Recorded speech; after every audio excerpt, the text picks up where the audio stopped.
नमस्कार विद्यार्थी मित्रांनो, स्वागत आहे तुम्हा सर्वांचं जीके कट्टा आहे आपल्या यूट्यूब चॅनलवरती। तर आजच्या व्हिडिओमध्ये आपण पाहणार आहोत 30 प्रश्न जे की मुंबई पोलीस भरतीसाठी अतिशय उपयुक्त ठरणार आहेत। तत्पूर्वी जर चॅनलवर नवीन असाल तर सबस्क्राईब करा, लाईक करा आणि बेल आयकॉनला क्लिक करा, जेणेकरून तुम्हाला पुढील व्हिडिओचं नोटिफिकेशन मिळेल।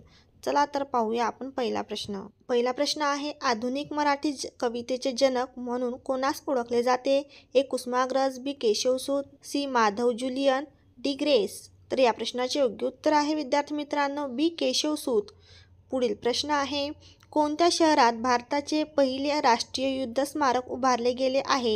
ए चेन्नई, बी मुंबई, सी दिल्ली, डी कोलकाता। तर या प्रश्नाचे योग्य उत्तर आहे सी दिल्ली। पुढील प्रश्न, प्रदूषण रहित इलेक्ट्रॉनिक वाहनांना कोणत्या रंगाची नंबर प्लेट असते? ए पिवळ्या रंगाची, बी पांढऱ्या रंगाची, सी हिरव्या रंगाची, डी काळ्या रंगाची। उत्तर माहिती असल्यास कमेंट करून नक्कीच सांगण्याचा प्रयत्न करत चला। तर या प्रश्नाचे योग्य उत्तर आहे सी हिरव्या रंगाची प्लेट असते। पुढील प्रश्न आहे, रास्त गोफ्तार म्हणजे खरी बातमी या नावाचे साप्ताहिक रिकामी जागा यांनी सुरू केले? ए राजा राममोहन रॉय, बी दादाभाई नौरोजी, सी स्वामी श्रद्धानंद, डी रवींद्रनाथ टागोर। तर विद्यार्थी मित्रांनो या प्रश्नाचे योग्य उत्तर आहे दादाभाई नौरोजी। बी याचे योग्य उत्तर आहे रास्त गोफ्तार। पुढील प्रश्न आहे, कोणते राष्ट्रीय उद्यान आसाममध्ये आहे? ए काझीरंगा राष्ट्रीय उद्यान, बी बेटला, सी पेंच, डी नागरहोल। तर या प्रश्नाचे योग्य उत्तर आहे विद्यार्थी मित्रांनो ए काझीरंगा। काझीरंगा हे राष्ट्रीय उद्यान आसाम या राज्यामध्ये आहे। पुढील प्रश्न आहे, घटनेतील कोणत्या कलमान्वये घटक राज्यात राष्ट्रपती राजवट घोषित करता येते? ए 358, बी कलम 360, सी कलम 356, डी कलम 352। तर या प्रश्नाचे योग्य उत्तर आहे सी 356। कलम 356 ही राष्ट्रपती राजवट घोषित प्रश्न आहे, अनुवांशिकतेचा सिद्धांत कोणी मांडला? ए मेंडले, बी डार्विन, सी लॅमार्क, डी न्यूटन। तर या प्रश्नाचे योग्य उत्तर आहे अनुवांशिकतेचा सिद्धांत ए मेंडले यांनी मांडला। ए याचं योग्य उत्तर आहे मेंडले। पुढील प्रश्न आहे, ग्रँड ट्रंक रोडने कोणती दोन शहरे जोडली आहेत? ए दिल्ली आग्रा, बी अमृतसर ते कोलकाता, सी दिल्ली ते मुंबई, डी दिल्ली ते चेन्नई। तर या प्रश्नाचे योग्य उत्तर आहे विद्यार्थी मित्रांनो बी अमृतसर ते कोलकाता हे दोन शहरे जोडली गेलेली आहेत। पुढील प्रश्न, भगतसिंग, राजगुरू आणि सुखदेव यांना कोणत्या वर्षी फाशी देण्यात आली? ए 1931, बी 1930, सी 1927, डी 1934। उत्तर माहिती असल्यास कमेंट करून नक्कीच सांगण्याचा प्रयत्न करत चला। तर या प्रश्नाचे योग्य उत्तर आहे ए 1931। पुढील प्रश्न आहे, मीन कॅम्प हे कोणाचे आत्मचरित्र आहे? A Mussolini, B Stalin, C Hitler, D Lenin. तर विद्यार्थी मित्रांनो व्हिडिओच्या शेवटी तुमचा स्कोअर किती आला ते सुद्धा सांगण्याचा प्रयत्न करत चला। तर या प्रश्नाचे योग्य उत्तर आहे सी हिटलर। पुढील प्रश्न आपण पाहणार आहोत, 1908 मध्ये राजद्रोहाच्या आरोपाखाली शिक्षा होणारे पहिले भारतीय कोण? ए महात्मा गांधी, बी लोकमान्य टिळक, सी सरदार पटेल, डी लाला लजपत राय। तर विद्यार्थी मित्रांनो या प्रश्नाचे योग्य उत्तर आहे बी लोकमान्य टिळक। पुढील प्रश्न आहे, इतिश्री करणे म्हणजे काय? तर इतिश्री करणे म्हणजे काय? ए श्रीगणेशा करणे, बी सुरुवात करणे, सी शेवट करणे, डी मध्ये थांबवणे। तर विद्यार्थी मित्रांनो या प्रश्नाचे योग्य उत्तर आहे सी शेवट करणे। इतिश्री करणे म्हणजे सी शेवट करणे। पुढील प्रश्न आहे, यवतमाळ जिल्ह्याला महाराष्ट्रातील किती जिल्ह्याच्या सीमा करतात? ए 5, बी 6, सी 7, डी 8। तर विद्यार्थी मित्रांनो या प्रश्नाचे योग्य उत्तर आहे बी 6। 6 जिल्ह्याच्या सीमा स्पर्श करतात। पुढील प्रश्न आहे, भारत देशाने पृथ्वीवरील किती टक्के भाग व्यापला आहे? ए 2.4%, बी 3.5%, सी 10.5%, डी 25.50%। तर विद्यार्थी मित्रांनो या प्रश्नाचे योग्य उत्तर आहे ए 2.4% व्यापलेला आहे। पुढील प्रश्न, आशिया खंडातील कोणता पुरस्कार प्रति नोबेल म्हणून ओळखला जातो? ए जीवन गौरव पुरस्कार, पद्मभूषण पुरस्कार, सी मॅग्सेसे पुरस्कार, डी जमनालाल बजाज पुरस्कार। तर या प्रश्नाचे योग्य उत्तर आहे सी मॅग्सेसे पुरस्कार। पुढील प्रश्न, हरिजन साप्ताहिक कोणी सुरू केले? ए महात्मा फुले, बी doctor Babasaheb Ambedkar, C Sardar Patel, D Mahatma Gandhi.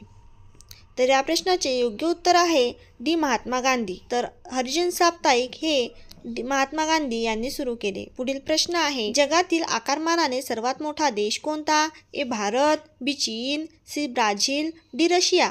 तर विद्यार्थी मित्रांनो, या प्रश्नाचे योग्य उत्तर आहे डी रशिया. रशिया हा जगातील आकारमानाने सर्वात मोठा देश आहे. पुढील प्रश्न आहे, भारतात रेल्वेची सुरुवात कधी झाली? ए 1754, बी 1853, सी 1852, डी 1905. तर विद्यार्थी मित्रांनो, या प्रश्नाचे योग्य उत्तर आहे बी 1853. भारतात रेल्वेची सुरुवात 1853 मध्ये झाली. पुढील प्रश्न, 18 गुणांचा खंडोबा म्हणजे काय? ए दरिद्री माणूस, बी लबाड माणूस, सी सज्जन माणूस, डी साक्षर माणूस. तर विद्यार्थी मित्रांनो, या प्रश्नाचे योग्य उत्तर आहे बी लबाड माणूस. पुढील प्रश्न, दोन नद्यांमधील प्रदेशास काय म्हणतात? ए संगम, बी त्रिभुज प्रदेश, सी दुआब, डी खाडी. तर दोन नद्यांमधील प्रदेशास काय म्हणतात? तर या प्रश्नाचे योग्य उत्तर आहे सी दुआब. दोन नद्यांमधील प्रदेशास दुआब असं म्हटलं जाते. पुढील प्रश्न आहे, 2011च्या जनगणनेनुसार महाराष्ट्रातील सर्वाधिक कमी लोकसंख्या जिल्हा कोणता? कमी लोकसंख्या असलेला जिल्हा कोणता? ए वाशिम, बी अकोला, सी यवतमाळ, डी सिंधुदुर्ग. तर या प्रश्नाचे योग्य उत्तर आहे डी सिंधुदुर्ग. पुढील प्रश्न आपण पाहणार आहोत, अजिंठा लेण्यांचे प्रवेशद्वार असे खालीलपैकी कोणत्या जिल्ह्याला म्हटले जाते? ए औरंगाबाद म्हणजेच आताचे छत्रपती संभाजीनगर, बी जळगाव, सी नाशिक, डी नंदुरबार. तर विद्यार्थी मित्रांनो, या प्रश्नाचे योग्य उत्तर आहे बी जळगाव. पुढील प्रश्न आपण पाहणार आहोत, लोणावळा खंडाळा ही थंड हवेची ठिकाणे कोणत्या जिल्ह्यात आहेत? ए अहमदनगर, बी अमरावती, सी कोल्हापूर, डी पुणे. तर विद्यार्थी मित्रांनो, लोणावळा खंडाळा ही थंड हवेची ठिकाणे पुणे या जिल्ह्यामध्ये आहेत. पुणे याचं योग्य उत्तर आहे डी पुणे. पुढील प्रश्न आहे, तोरणा व पुरंदर हे किल्ले खालीलपैकी कोणत्या जिल्ह्यामध्ये आहेत? ए रायगड, बी सातारा, सी पुणे, डी रत्नागिरी. तर विद्यार्थी मित्रांनो, या प्रश्नाचे योग्य उत्तर आहे सी पुणे. तोरणा व पुरंदर हे किल्ले पुणे या जिल्ह्यामध्ये आहेत. पुढील प्रश्न, यावल हे अभयारण्य खालीलपैकी कोणत्या जिल्ह्यामध्ये आहे? ए अहमदनगर, बी अकोला, सी जळगाव, डी धुळे. तर विद्यार्थी मित्रांनो, या प्रश्नाचे योग्य उत्तर आहे सी जळगाव. यावल हे अभयारण्य जळगाव या जिल्ह्यामध्ये आहे. पुढील प्रश्न, महाराष्ट्राची भाग्यलक्ष्मी असे कोणत्या नदीला म्हटले जाते? ए गोदावरी, बी वर्धा, सी वैनगंगा, डी कोयना. तर महाराष्ट्राची भाग्यलक्ष्मी ही कोणत्या नदीला म्हटले जाते? तर या प्रश्नाचे योग्य उत्तर राहील डी कोयना. पुढील प्रश्न आहे, दीना हे धरण खालीलपैकी महाराष्ट्राच्या कोणत्या जिल्ह्यात आहे? ए ठाणे, बी गडचिरोली, सी हिंगोली, डी नांदेड. तर विद्यार्थी मित्रांनो, या प्रश्नाचे योग्य उत्तर आहे बी गडचिरोली. दीना हे धरण गडचिरोली या जिल्ह्यामध्ये आहे. पुढील प्रश्न, दाभोळ ही महाराष्ट्रातील खाडी खालीलपैकी कोणत्या जिल्ह्यामध्ये आहे? ए ठाणे, बी रायगड, सी रत्नागिरी, डी सिंधुदुर्ग. तर या प्रश्नाचे योग्य उत्तर आहे विद्यार्थी मित्रांनो सी रत्नागिरी. पुढील प्रश्न आहे, कर्मयोगी संत गाडगेबाबा विद्यापीठ खालीलपैकी कोणत्या ठिकाणी आहे? ए नागपूर, बी अमरावती, सी कोल्हापूर, डी जळगाव. तर या प्रश्नाचे योग्य उत्तर आहे बी अमरावती. कर्मयोगी संत गाडगेबाबा विद्यापीठ ही अमरावती या ठिकाणी आहे. पुढील प्रश्न, तिल्लारी जलविद्युत केंद्र खालीलपैकी कोणत्या जिल्ह्यात आहे? ए कोल्हापूर, बी सोलापूर, सी औरंगाबाद म्हणजे आताचं छत्रपती संभाजीनगर, डी नागपूर. तर या प्रश्नाचे योग्य उत्तर आहे ए कोल्हापूर. तिल्लारी जलविद्युत प्रकल्प हे कोल्हापूर या जिल्ह्यामध्ये आहे. तर विद्यार्थी मित्रांनो, आजचे प्रश्न तुम्हाला कसे वाटले ते कमेंट करून नक्कीच सांगण्याचा प्रयत्न करत चला आणि तुमचा स्कोर सुद्धा सांगण्याचा प्रयत्न करत चला. आणि चॅनलवर नवीन असाल तर सबस्क्राईब करा, लाईक करा आणि शेअर करा.